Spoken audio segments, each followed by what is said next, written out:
সাদর সমাদর আর উৎসব মুখর পরিবেশে তারেক রহমানের স্বদেশ প্রত্যাবর্তন স্মরণীয় করে রাখার প্রস্তুতি নিচ্ছে বিএনপি।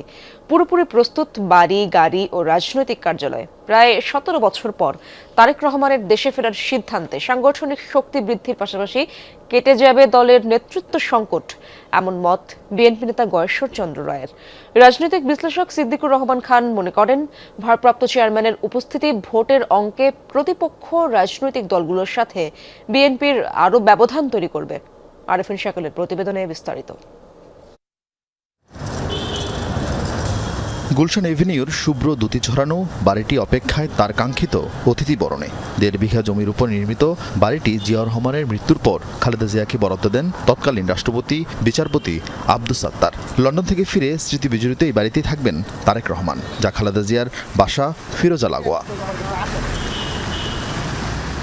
বাড়ির মতোই তারেক রহমানের জন্য প্রস্তুত বুলেট প্রুফ গাড়ি, সেই সাথে চেয়ারপারসনের গুলশান কার্যালয়ে মহাসচিবের রুম সংস্কার করে ভারপ্রাপ্ত চেয়ারম্যানের জন্য বরাদ্দ দিয়েছে বিএনপি। নয়াপল্টনেও আলাদা কক্ষ প্রস্তুত করা হয়েছে।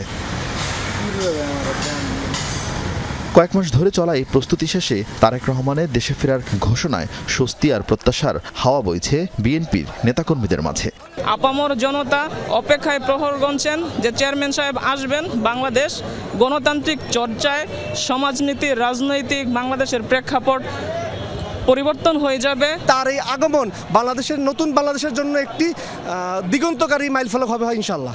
যদিও শেখ হাসিনার পতনের পর তারেক রহমানের দেশে ফেরা বিলম্ব হওয়ায় সমালোচনার মুখে পড়ে বিএনপি। তফসিল ঘোষণার 2 সপ্তাহ পর তারেক রহমানের আগমন বিএনপি রাজনীতি ও নির্বাচনে কতটা ভূমিকা রাখতে পারে?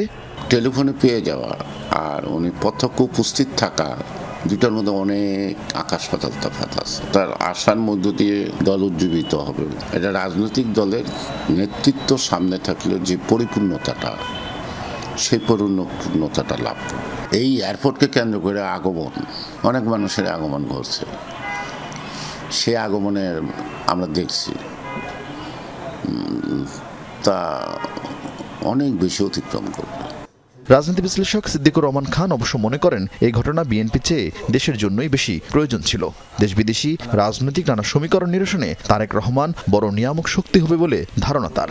নির্বাচনী না, সামগ্রিক রাজনৈতিক তৎপরতার ক্ষেত্রে এক ধাপ এগিয়ে নিবে।